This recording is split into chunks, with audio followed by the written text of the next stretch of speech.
Hey drivers, this is Andrew at ThirdCoastRC here in Houston, and today we're going to do a little review on a car that we got in as a trade.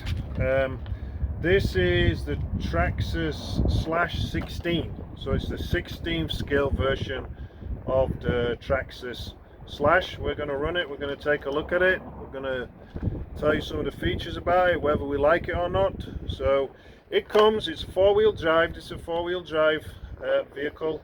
It comes with this cool body. I think it comes in a more black version as well. This is just looks exactly like a mini Slash, to be honest. It's got the same kind of wheels on here with the red fake bead locks here. Strong bumpers front and rear to protect the vehicle. So the body shell looks real cool. It looks cool. Comes with the basic TQ top qualifier radio. I don't like these radios, they're kind of cheap and flimsy. They always feel like if you drop them that they'll break, but it is what it is. It's a budget car. These sell new for about 180 with a nickel metal hydride battery. So let's pop the body off here and see what we got. Tighten the body clip here. Use the other body clip to get that body clip out. So this one's got a different speed controller in it, but you know it works just the same. We're running it on a nickel metal. I think we've got a LiPo battery in here. Let me check. We actually got a little LiPo battery in here, so it's going to have a little bit stronger performance than it does with the nickel metal hydride that the stock vehicle comes with.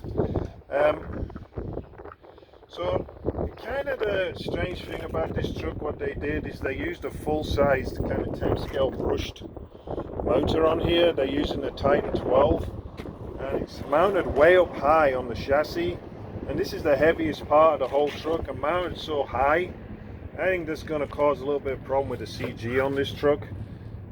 But apart from that, it uses a standard Traxxas 2080 little mini servo, not a micro but like a mini, and these servos are not the best.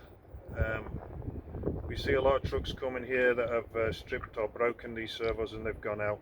This one's actually brand new in here because we had to replace it when we took this one as a trade because it was gone. So I don't particularly like these servos. I would go with an aftermarket one if it was my truck, because these are not good.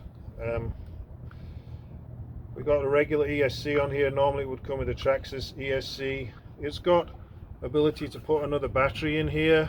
I guess that is if you want to perhaps have another battery loaded in here that you can just switch to and keep running. The tires are fairly grippy, but you know, they seem to last a long time. These are the original tires on this truck. They've never been changed, so they last quite a long time. And we got that space for another servo in here. We have the space to add another servo. If you want to double up on your steering torque, you can add another servo in here. Maybe that would actually help. If you had two of these, you're only putting half as much strain on them. That may help protect this so it doesn't break. But they don't come with that stock. It's just something you can add in there. The drive shafts are the standard Traxxas plastic drive shafts. It's got turnbuckles on here, fake turnbuckles, because they're not adjustable, so you can't really adjust the toe in. I think you can get hop-ups for all of this, but stock it comes with these plastic toe in adjusters and camber adjusters, and they're just fixed. Yeah, you can't, there's no adjustability to them. Lay down shocks front and rear, that system works pretty well. I quite like that. That's a nice touch on there to have those lay down shocks on there. And yeah, it's a good vehicle. The only thing I don't like is why they put this full-size motor on the top here. It makes it feel, I can all feel it here that it's really top heavy, this vehicle. So let's get it turned on. Turn on the El Cheapo radio. Turn on the car.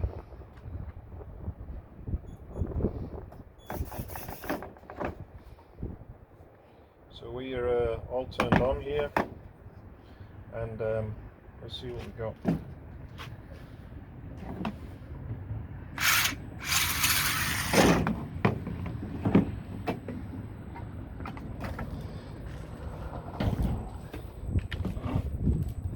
One thing I don't like about these radios is they don't have an adjustment for the throttle trim, and this truck is just trying to creep a tiny little bit, and I can't stop it doing that because there is no adjustment on the radio for the throttle trim. We'll put the little pieces back on here. We've got the radar gun here, so we're going to see how fast this goes in its near stock configuration. Remember, we got a LiPo battery in here, so it's a little bit lighter with probably a little bit more punch than stock. With the so let's get it on the ground here. So I'm just going to show you, right? I'm going to take this truck, and that's what it does, yeah. With this high center of gravity, you really have to slow down for the corners. The tires are quite grippy, but you just have to slow down for the corners. Now we are running on asphalt, which is a high grip, so on concrete here, it's a high grip surface. So if it was on dirt, I think it'd slide a little bit more. But right now, running on this surface with this high CG, we do have to slow down, and quite significantly for the corners. Stop it rolling over. If I try and go into a corner too fast, then it just does that straight away. So we're going to go over here where we've got a little bit more room, and we're going to do a radar gun on this vehicle. See how fast it goes.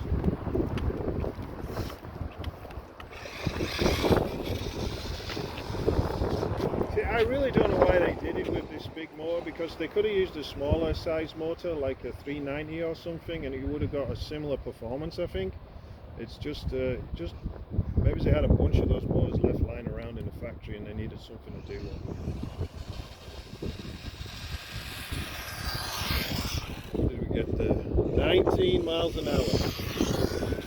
So you're not even, maybe you could push a bigger pinion to get more speed. That is probably the case, because I doubt this motor is going to even get warm.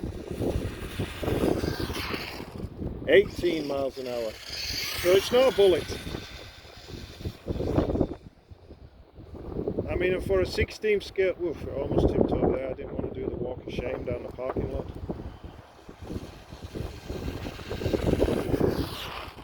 20, so 3 runs there with an average of 19. So, I mean, the car's cool and everything. It's pretty tough, apart from the servo. It's well built. It's not bad value for money. It looks cool. There's no doubt about that. It looks great. You could probably tweak the suspension a little bit to help it with the rollovers in the corners, but it's only doing 20 miles an hour there down the parking lot with this big ass motor in there. The motor weighs a ton for this little car, and we've got other cars that are 16 scale that use a smaller motor, and those do over 20 miles an hour straight out of the box on a brush system, and this one is actually slightly slower. There's no advantage that I can see to using that big motor mounted high up like that. I think it's a bit of a design failing in this truck, but you know, if you want a Traxxas truck 16 scale to run in your backyard, build a little course in your backyard where you don't need quite as much space as if you were doing it with a full-size Slash, then this 16 scale Slash might be what you're looking for. And if you want this truck, it's for sale in our shop, so stop on by and you can buy it and take it home with you. Thank you, and we'll see you soon.